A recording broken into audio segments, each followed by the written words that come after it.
Kat realizes that waiting and eating is the key to long-lasting work in the village in Armenia. Please welcome Kat and her story, Wait, Wait, Tell Me.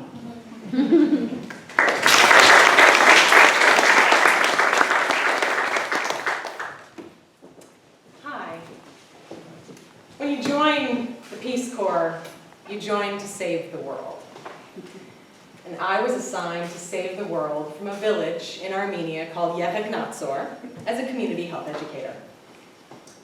And when you first start, the Peace Corps tells you, just do nothing.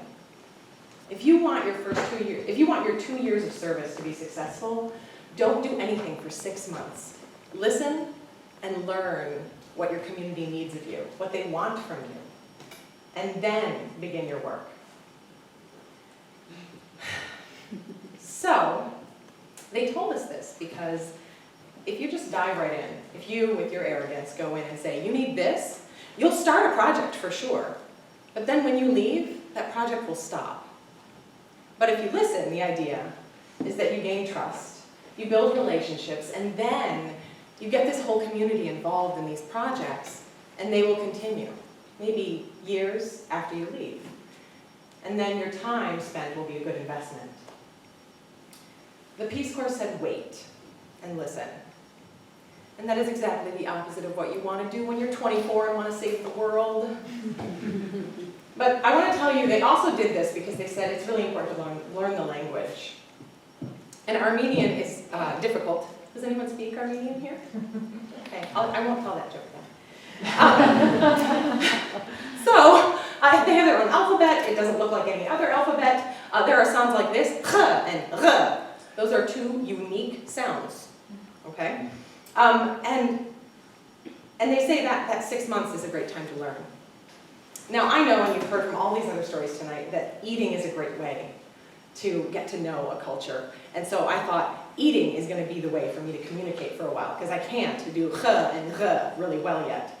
And I was committed to learning. And what's great about eating is you can communicate. If someone cares about you, and they want to show that, they cook, and they feed you.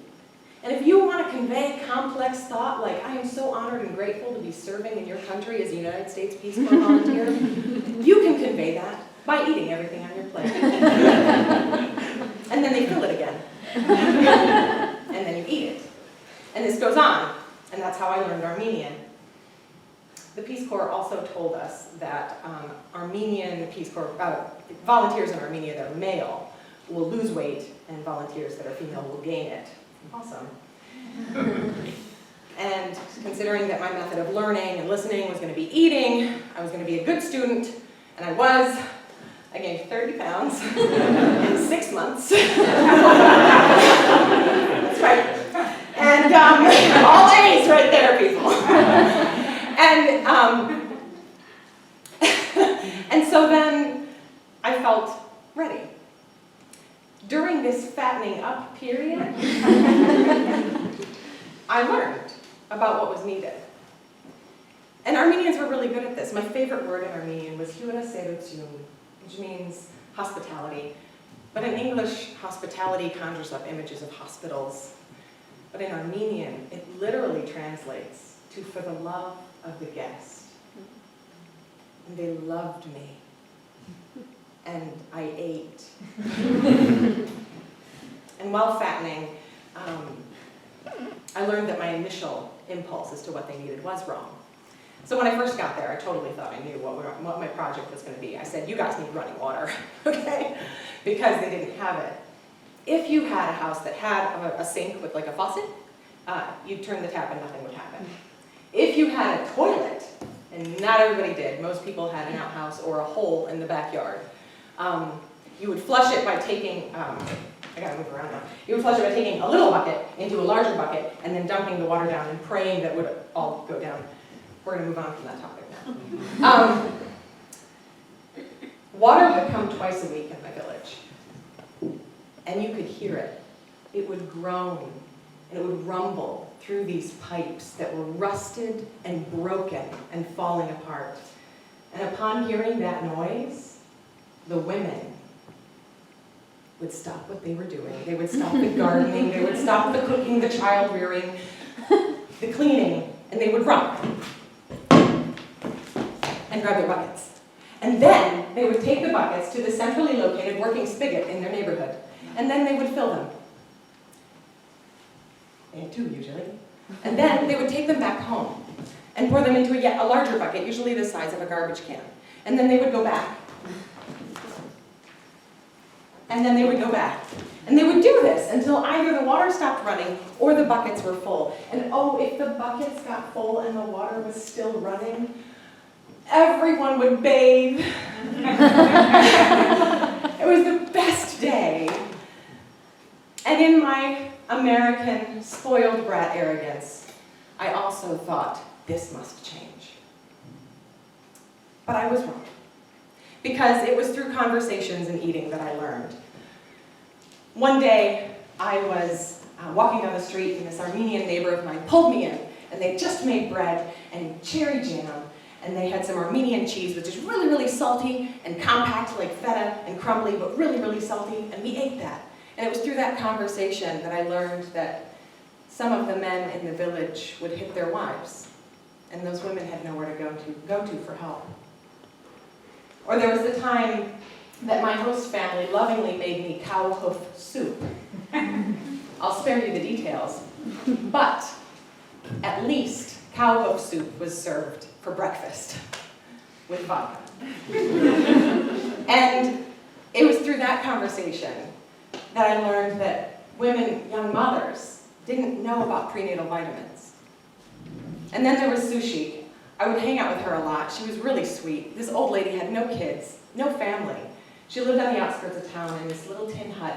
It had dirt floors. She had no lights. And she insisted one day on making eggs for me.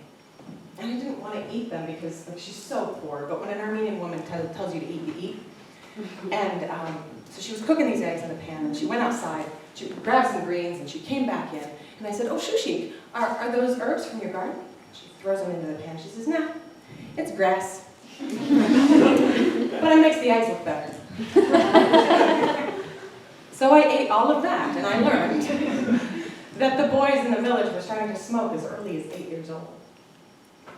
And then I remember talking with my host sisters after a holiday, and we were eating herbed rice with fresh yogurt and lamb. And this was day 2 of that meat, so it was still good. And they were telling me how one of their friends, her husband had gone to Russia to work and brought back with him HIV, and now their friend had it too. And then I remember at school, we would drink this like thick, sickeningly sweet Armenian coffee out of little tiny cups. And my school teachers that I worked with, they would complain about their marriages, and they would say, oh, I hate sex. And I'd be like, but there's good parts, right? And they didn't know about orgasms. And so you can see from these stories that, I mean, really, orgasms are running water. What's more important here? What did I know when I first got there? Nothing. And I was so grateful that I took that time, because the 2 years of work that I created, those projects that I worked on, came from those conversations. I went back to Armenia a couple years ago, and I saw some of the things that I'd started while there were still in operation, and it was so exciting. The sex thing was taken care of right away, just to we got right on that.